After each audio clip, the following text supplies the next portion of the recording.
Հրապարակը գրում է, մենք գրել էինք, որ աշխարհաքաղաքական վերջին զարգացումներից հետո Փաշինյանը անառակ որդուպես որոշել է Ռուսաստանի գիրկը նետվել ու պետական բոլոր գերատեսչություններին հանձնարարել է Ռուսաստանի հետ միջգերատեսչական հորիզոններն ու կապերը, շփումները վերականգնել։ Նիկոլ Փաշինյանն արդեն ընդունել է Ռուսաստանի նախագահի հրավերը մասնակցելու մայիսի 9-ի միջոցառումներին։ ՔՊ-ում շունչները պահած սպասում են այդ այցին, որ Պուտինի հետ շփումից հետո որոշակի դառնա Հայաստանի իշխանության ճակատագիրը։ Համառ լուրեր կան, որ տարածաշրջանում իր դիրքերն ամրապնդող Ռուսաստանի մոտ ապագայում ուբորկա է սկսվելու տարածաշրջանի երկրներում, մաքրելով դրանք իր համար օտար մարմիններից, մանավանդ նրանցից, ովքեր իրենց վատ են պահել ու Ռուսաստանի կողքին չեն եղել նեղության ժամին։ Չնայած Փաշինյանին լավ ճանաչողները կարծում են, եթե նա Ալիևի ու Էրդողանի առաջ խոնարհվում, ոչ մի դժվարություն չի ունենում Պուտինի առաջ խոնարհվելու հարցում կրկին կանցնի ռուսի թրի տակով։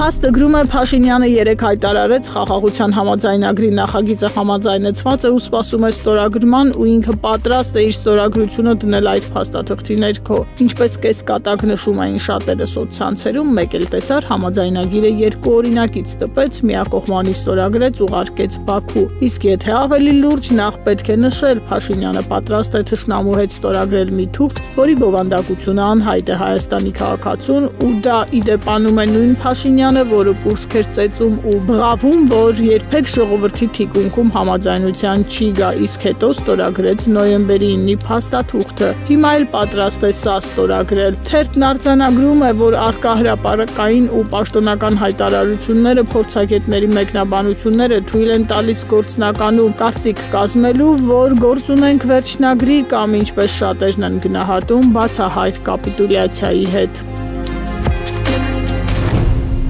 Հրապարակն էլ գրում է 44-օրյա պատերազմի հետևանքով զոհված ու անհայտ բացակայող ճանաչված արցախցիների ընտանիքները կանգնած են հայաստանյան իրենց բնակարանները կորցնելու վտանգի առաջ։ Խոսքը ավելի քան 80 ընտանիքի մասին է, որոնց իրազեկել են, որ եթե մինչև մայիսի 1-ը չկատարեն վարկային պարտավորությունները, ապա հիպոթեկային վարկը ժամկետ անց կճանաչվի ու կբռնագանձվի իրենց գույքը։ 20 թվականի պատերազմից հետո Արցախի կառավարության որոշմամբ Հայաստանում բնակարան ձեռք բերելու համար այս ընտանիքներին սերտիֆիկատներ տրամադրեցին։ Վկայագիրը երաշխավորում էր Հայաստանում հիպոթեկային վարկի միջոցով բնակ տարածքի ձեռքբերման նպատակով պետական աջակցության տրամադրումը կնքված պայմանագիրը եռակողմ էր, վարկառու ընտանիք, բանկ եւ Արցախի բնակարանային հարցերով կոմիտե վարկերը նախկինում վճարել են Արցախի ներդրումային հիմնադրամի միջոցներից։ Իսկ 23 թվականի սեպտեմբերյան իրադարձություններից հետո, երբ Արցախը հայաթափվեց, այդ խնդիրը ծագեց։ Այդ ժամանակվանից սառեցվել են վարկերը